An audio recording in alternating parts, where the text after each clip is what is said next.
We took a trip up one of North America's most scenic highways, the Alaskan Highway, stretching over 1,200 miles from Dawson Creek, British Columbia, all the way into Alaska. With very few gas stations and even fewer towns, it was the most out there I think we've ever been. From wildfires, unexpected breakdowns, and terrible road conditions, there were times when we were unsure if we would ever actually make it to Alaska. This is our Alcan story. But first, we gotta get out of this RV park. It's kind of a tight spot. There's trees everywhere. But luckily, behind us is pretty open. So we're gonna give it a shot. You're not gonna wanna miss what we have coming next. It's the first time we've ever run into issues like this while on the road, and we were in the most remote spot we've ever been. And if you could hit that like and subscribe button to show your support, we'd really appreciate it. It really helps the algorithm. Let's get into it. We got it, y'all. We out of here. Like most travel days, this one started pretty uneventful until we came into some bad weather, which just made the roads a mess. As you can imagine, driving in the rain isn't fun. I don't care what part of the country you're in. And then we came across this huge pipeline stretching across the river here, which I have no idea what it was carrying or what pipeline it is. But I'll say this place, every hill and every turn, has led us to a whole different beautiful view. Y'all, look at all these dang hills and trees. As we made a fuel stop here at this racetrack gas. It's not racetrack like in the US, it's like just called racetrack gas. And yeah, so we're here. We had fuel, but the little guy there needed some fuel, so we've only burned up about half of our auxiliary tank so far. So we're good. We're gonna keep trucking until maybe the next stop ourselves.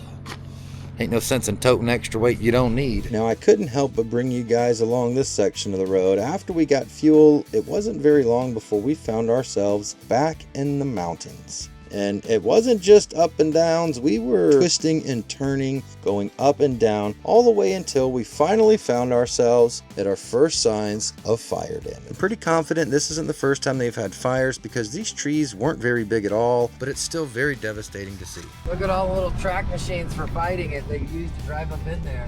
All right, we have made it just south of Fort Nelson, about an hour or so, and we have gotten into some smoke. We just drove through the destruction that was with the fires down here. Everything was burned and charred. There are a lot of fires north of Fort Nelson, and the wind is just coming straight south, so we are now in the smoke. It looks a lot more clear on the camera, but it's pretty smoky. Hopefully the wind will either change direction or we're just gonna push on more towards like Muncho Lake. Hopefully we'll kind of be out of the wind span, if you will, with the smoke and be able to rest there for tonight and then pick up tomorrow. The more we moved north, the more the smoke got heavier. There was a few little spots and dips where I think the wind kind of pulled them out of the areas, like this one right here where we could actually see this mountain. But then as we moved more north, we were back in the smoke again as we got closer to a pretty active fire that they had just put out a few days before. Now this area seemed to go on for what felt like forever. I feel like we drove through burnt pine for several miles. Now I give it to the wildlife firefighters that get out here to put these things out, to keep them from spreading even more and protecting their communities, because this, I can just imagine firsthand how intense the flames and the fires were in this area while it was actively burning. But then we finally found ourselves back in that lush green beauty in the hills of British Columbia. It was still very smoky, as you can see, but the views were getting better, and our hope was turning up that we had beat these fires and we're gonna make it to Alaska. Oh, there's a sheep. Mountain goat sheep on the left.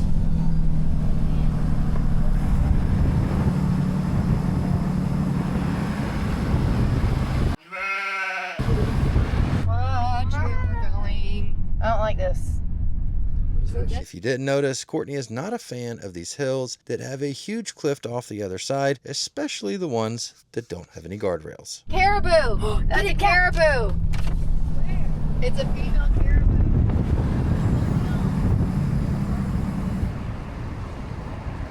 Don't know where to go. So my house burned down. I almost think it's kind of distorted. Like lost. Let him go by.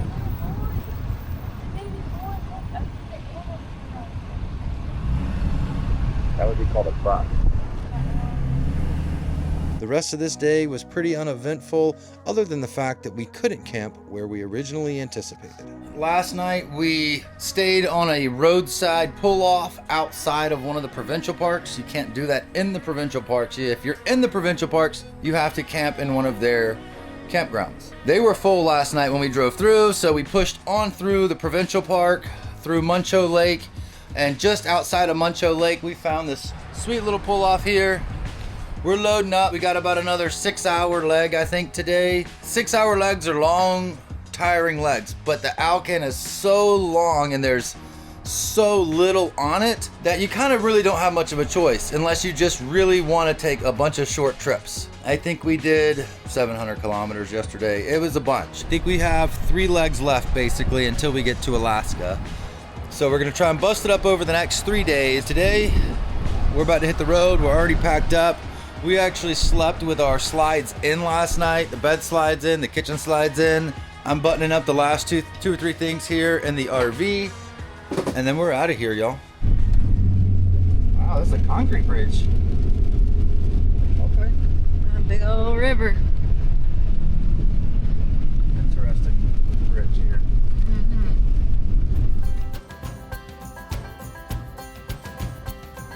Well, we have made it to the Yukon in Contact Creek. And now we're gonna hop back in the car and keep on trucking.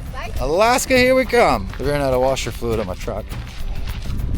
And luckily, this little place in the middle of nowhere had some, because there are a ton of bugs up here in the middle of nowhere Alaskan Highway. So I got me something to rinse them off, because when they slap, they just make a mess. And then once they dry, it's even harder to get them off. There's a plane up in the sky.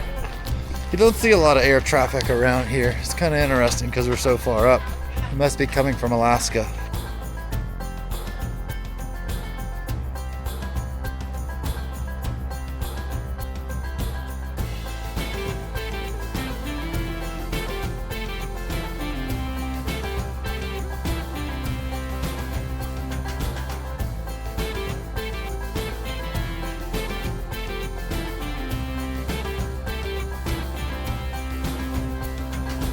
We haven't had cell service in 2 days.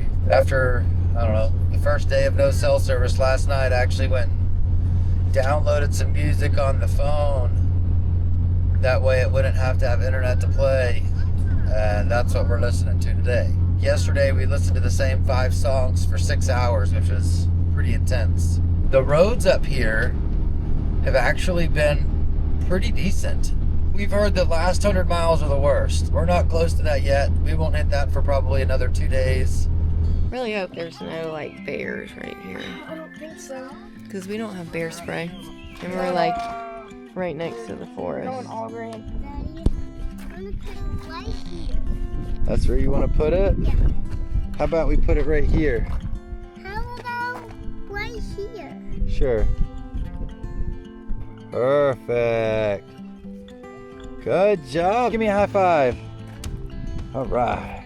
Now what are those things, Daddy? So if you're coming to the Yukon on the Alcan, see if you see our sticker. All right, there's all kinds of stickers here. Well, I say all kinds, there's quite a few. Bunch of folks come up here. Will you be the next? This is kind of what these pull-offs look like. They're all a little different. Some are big, some are small. They're all up and down throughout the Yukon, so we're here. We're about to make some lunch. I don't know why I took the long way around the trailer here. We are officially done with lunch. That took us a little bit longer than anticipated, but we only have about 3 more hours to go, so we'll get going. It is currently 1:21. When we get there is when we get there. We still have about 100 or so miles, I think, left. Wow, look at that. There's some snow caps in the distance. Just in case y'all can't see through the Oh yeah, here. Bugs. With views like this, I could probably drive all night, but we were tired, so we ended up parking at a pull-off right outside of a campground actually, just outside of a reservation in Telson. We hit the road this morning, stopped at a gas stop about 45 minutes into our drive, and Hugh hit the brakes and they're grinding really bad on the truck. Was not planning on doing a brake job today. I was planning on doing my little 4-hour drive, setting up, relaxing for a couple of hours. But now I'm gonna do about 2 hours worth of brake service and then drive another 2 hours and then rest. I'm glad it happened before Whitehorse, not after Whitehorse, because after Whitehorse, I don't think there's much after Whitehorse until we get to Alaska. So now that we're on the Alcan, we have a nice Alcan repair story. But we'll get it fixed. Glad we found the parts on a Sunday. Glad there was Canadian Tire that was open. Just thankful in that regard. Okay, 23 kilometers, 19 minutes, so this must be just a little town. We could have done it if we had to spend the night tonight somewhere and then do it tomorrow. Either way, I'm just glad that we're able to Look at the old car. change it. Oh look, old cars. Welcome to Whitehorse. Q got everything that we needed to fix the brakes. My plan is to just get where we're going.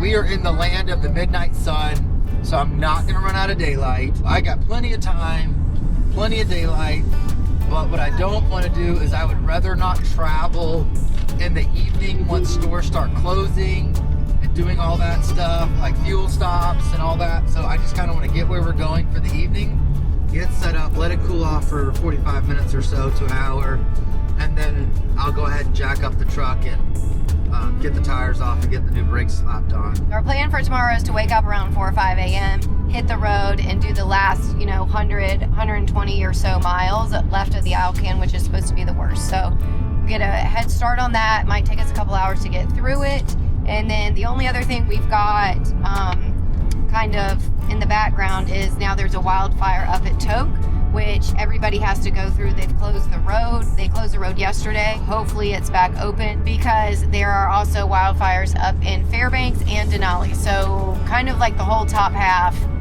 that we were gonna do first is we're kind of scratching that off of our list just for now. We might catch it on our way back.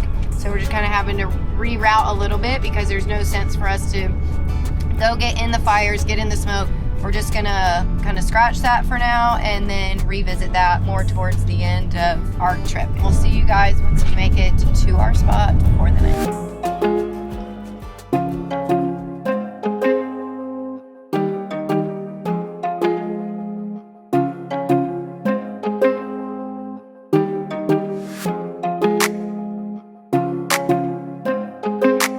So,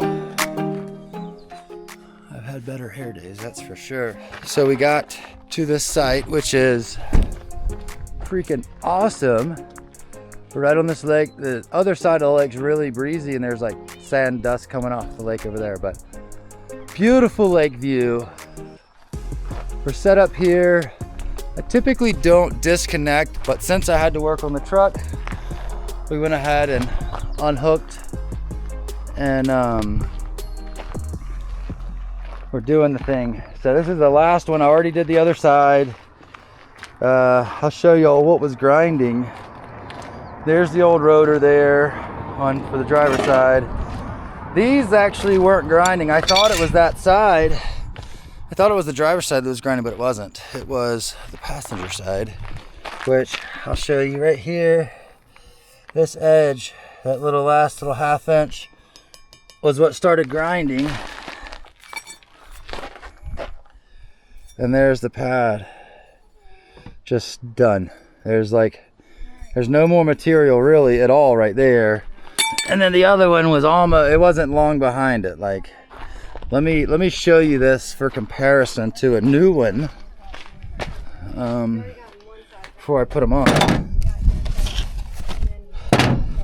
That is a new one. That's how thick they're supposed to be.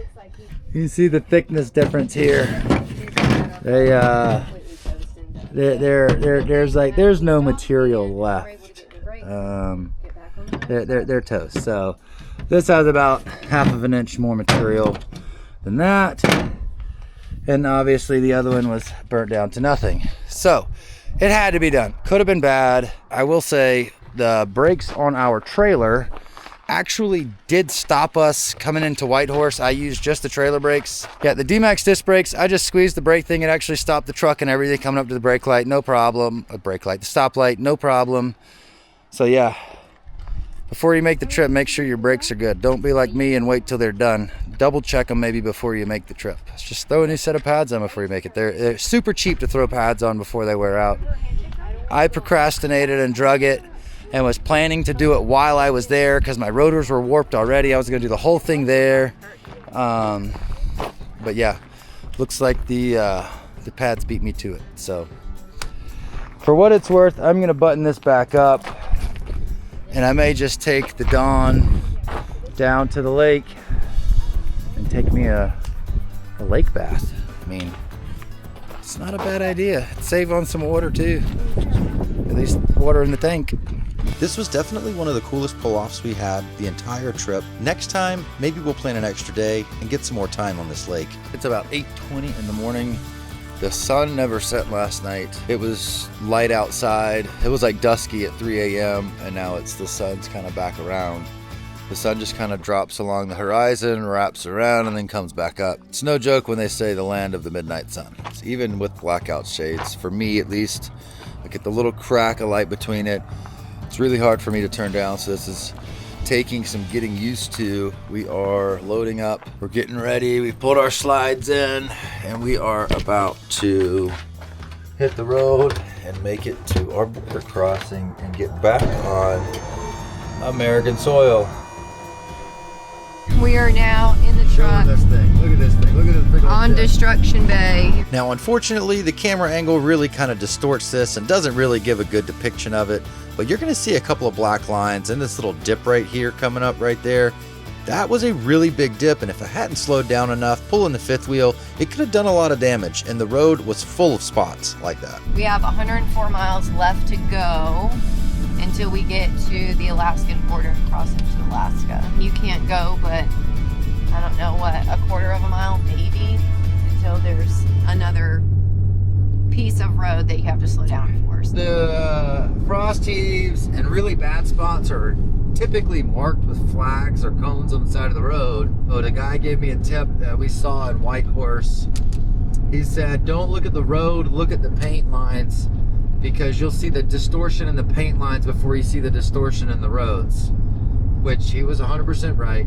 What we did is we stopped the night before Destruction Bay so that we could kind of take the day going through it. It's only a couple hour drive, but we basically set aside the whole day just in case. There's not a lot of pull-offs once you get to the last like 100-ish or so miles of this leg. So there's a ton of pull-offs near Haynes Junction. That's where we stayed last night. And we're in kind of like a little easy part right now while we're recording. Yeah, ironically, if we see some really bad stuff, we'll just kind of put it on here and show you guys if we can grab the camera enough fast enough. I'm sure there's going to be. It just adds to the experience. We've been in Canada for over a week, like a week and a half probably now. It's been a really good trip. I would do it again. And it's crazy because like, I don't know that like before doing it this time, if I'd really thought about doing it twice, maybe like a once and done kind of trip, but it's honestly been really pretty. It's been beautiful. The weather this year has been fantastic. Hot summers by the beach, that's up my alley. But this has been a really cool trip. For the most part, most of the roads were just pretty patched up, but still pretty drivable without necessarily having to slow way down. Again, you have those areas where you literally should slow way down. However, there were some cars that didn't do that, and we saw them really just kind of bouncing around, like this guy right here. If we would have hit that in the fifth wheel, that could have been bad.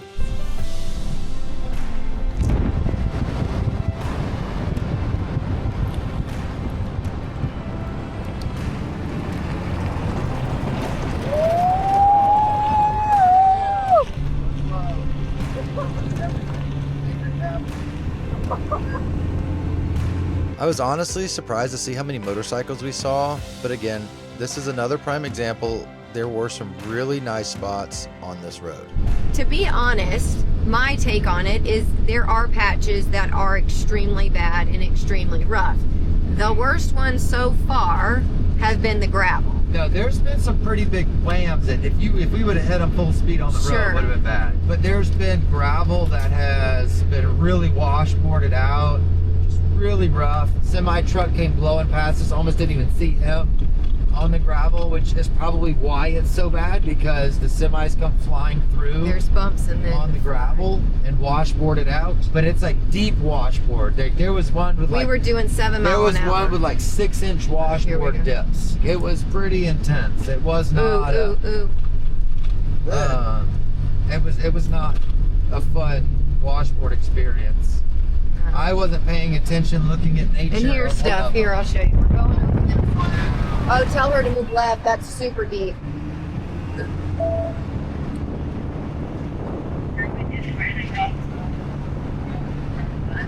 Tell her over this hill.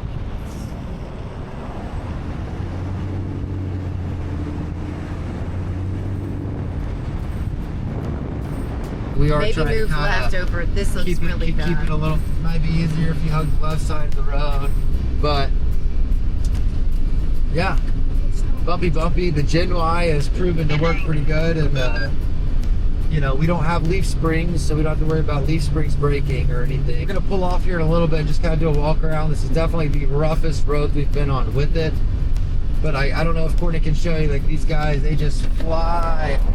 It's hard because the entry to it is so bad on some of them. Some of them, the entry slams so bad. I'm just trying to, you know, keep in mind we're pulling our home behind it. I see so many broken trailer frames and trailer axles and leaf springs from people coming down this road. I've got, I don't know, 50 miles or something, or I don't even know how many miles I've got. Oh no, it changed. Oh, need a break. Yes, we need a break. Look at our GPS. Need a break? Look at this bus coming. They drive this thing all the time. They know what's up. They just slam through things. It's wild. I do think you're gonna get the people that, like Hugh said, drive it a lot, and they're just gonna go around you and go fast. I think you get the people that holy know moly! Like, I mean, this is pretty. And then you get cars like that that will just rumble through it. I hope y'all can see that. Like, that's. Like, it's pretty intense. We have 44 miles till we're in the United States again. There's no reason to try to rush through this and potentially be stuck on the side of the road in Canada. I had to pull over on the side of the road here. No problem. Just needed to kind of take a quick break, stretch, decompress my back a little bit. But yeah, check out, just kind of do a quick walk around of everything. As y'all can tell, there's more bugs on the trailer than there is out in nature right now. Everything looks good. Did a walk through. All of our tires look pretty good. A heck of a drive this is. Let's go see what she thinks of this road here. Would you like to add a commentary to our video? What do you think being in a motorhome? What do you think? What do you think riding in your RV is like on these roads? Because at least our RV's behind us. You hear everything. It is a pretty intense. This guy here is just flying through here. Here we go. 40 more miles to America. I was honestly surprised to see as much wetlands as we did in this area. I guess it's obviously pretty normal. We're just unfamiliar with it. I would like to point out all the smoke starting up in the back there. As we got closer to Alaska, we got closer to the fires that were active in Alaska, which really started making the area really smoky really quick. Entering Alaska time zone. All right, you guys. So we made it through the border. We are on American roads again. Now it looks like their power lines have seen better days. They're like leaning all kind of ways, probably from the wind and storms and fire. We're gonna try to go south of the fires, and hopefully the wind is blowing north and we don't get a bunch of smoke and stuff. But we can't spend the night in this. Like, it's too smoky. So We're gonna try to figure out where that spot is that we don't have a bunch of smoke, spend the night tonight, and then Good thing is it never gets dark, so we're not spending the night, we're just spending the daytime. So So we got- get a really good downpour and it just kind of extinguishes these fires so we can really see the beauty of this place, because right now you can't see much. They're like really building this road up over here, and they're just like, we just passed a bunch of belly tractors and all that good stuff, so we'll see. up, wave to her. Hello. What is she even? Hey. She saw me. She did. I believe that. As we took a little stop, kind of stretch our legs. We got about 50 miles to go. Roads up here aren't terrible. Still some pretty bad spots. And this just ain't like dirt that you brush off. It's like almost like it like dries up and like hardens on your paint. So I don't know. It's gonna be a heck of a wash job once we finally wash it. Can't even tell that our rims are black anymore. The Jeep back there is I don't know if y'all can see it. It's filthy. There's Graham. She's rocking her PJs on travel day. Here we go, onward bound, like 50 more miles for the day, and we're gonna stop for the night. We're gonna try and get just past Toke. There's some fires going on around there. The wind's blowing to the north. We're hoping if we can get past Toke that the smoke will kind of be gone, or at least not as bad. It's really kind of smoky here, if you can tell. It's just like that haze is just smoke everywhere. Smell it. It smells like a campfire. We're gonna try and cross our fingers that us pushing through will get us beyond some of this smoke. Let's go. All right, y'all, we just got to our place for the night, and this is just one of the pullouts that they have in Alaska. We're gonna walk the dogs and then get ready for dinner. So we have officially made it. It was a long day, longer than anticipated, but we made it. And those are big dandelions. No, a lot of them. They're everywhere. Look down that row. Here, you want to take a thing? Anyways, like I said, we're tired. It's time to turn down for the night, but we've officially made it. If you made it this far in the video without hitting that thumbs up or subscribe button, please do that now. It really helps the channel grow, and we appreciate all the love and support. We have a lot planned and you don't want to miss it. We'll see you guys on the next one.